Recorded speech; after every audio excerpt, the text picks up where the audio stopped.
As we gather here today, we should remind ourselves that democracy is not so much a form of government as a set of principles that we must live by. We are here today in support of those principles. Yes. As Canadians, it is in our very nature to respect a diversity of opinions. And though we, with good conscience, may disagree on many things, it is ultimately our sense of fairness that defines us as a nation. And nowhere is fairness more important than when you're choosing our elected officials. We are not here today as Liberals or Conservatives or Greens or New Democrats, but simply as citizens demanding the integrity of the electoral process be placed above all reproach. In the last federal election, I ran for office with no realistic hope of winning, because I believe that the chance to participate in an open contest of ideas and ideals strengthens us all and its value onto itself. But when the validity of this process has been cast into doubt, all of us are diminished, from the lowliest citizen to those who walk the corridors of power in our nation's capital. Today, a country that within living memory put 1 million men under arms to fight for democracy has a problem with the most basic function of a democracy, a free and open election.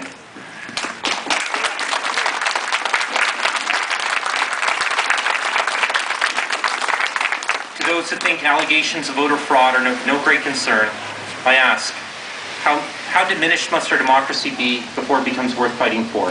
Will it be easier to preserve our rights intact or fight to reclaim them after they've been taken from us?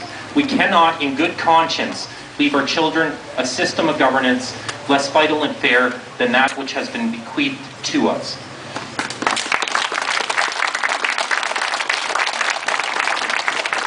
This year, we stand in the shadow of great events that have transpired half a world away, carried out by courageous people, many of them risking their lives, who seek the same basic political rights that we are here today defending, that we often take for granted.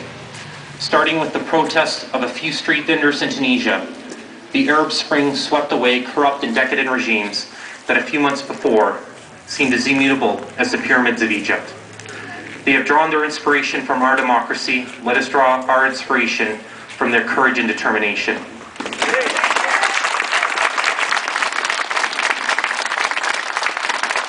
Voter suppression and electoral fraud are but the latest and most obvious in a long line of threats that are quietly eroding the foundations of citizenship and good governance in this country. Our disenfranchised youth and apathetic electorate sabotages the very basis of our democracy. The consolidation of media into the hands of the few undermines local and independent voices and creates an artificial world of scripted sound bites and infotainment that is replacing real and informed debate. The influence of money in our politics mirrors the rise of the corporate state, which seeks to replace the citizen with the consumer and the role of the electorate with the influence of money.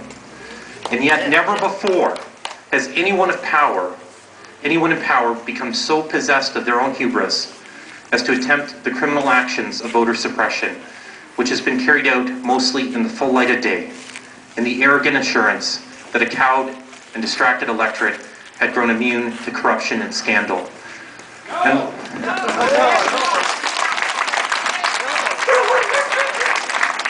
we're here today to tell them how wrong they were. What are our demands?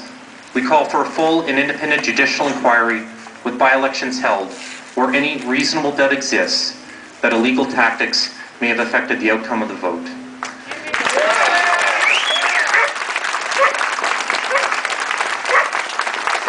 These are not radical ideas, as some have tried to label them.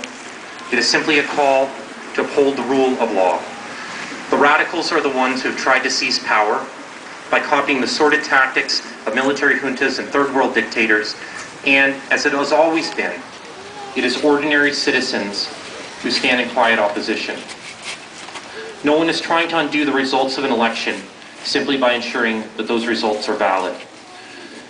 And to those most basic of demands, I will add my own counsel, that the anger we feel at these events be channeled into the creation of a truly fair and representative electoral system.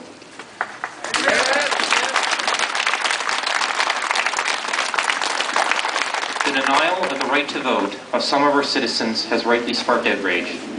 Yet many more Canadians have little practical input into our democracy because they live in ridings where the election outcome is never in doubt, or they support parties that have little hope of winning in their riding.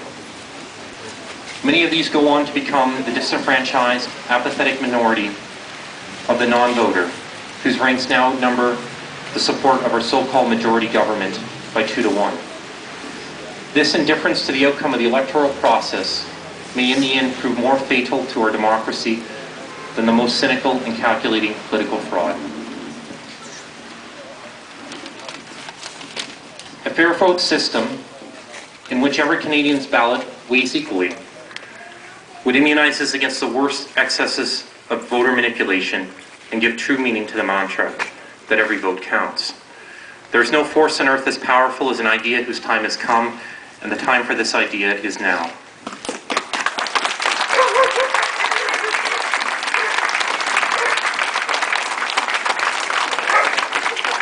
And so we have gathered here today, not as partisans, but as citizens, to demand the restoration of the rule of law and a reaffirmation of our most basic democratic rights.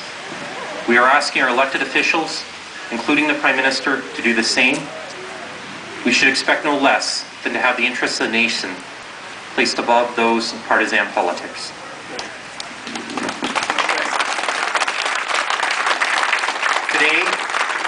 Today as we speak and gather, over 30 rallies are happening in cities across our great Dominion.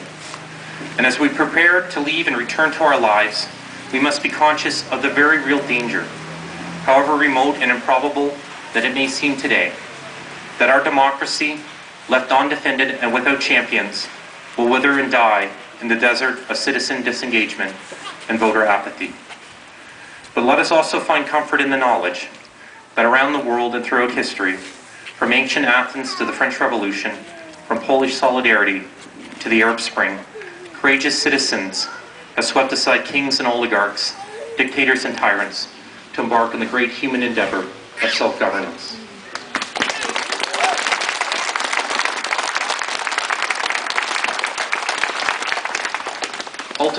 Ultimately, the fate of our democracy rests solely with those of us who will defend it. And in the next month and years, as we fight these battles, may all of us do our duty so that each of us may be worthy of the title of citizen. Thank you.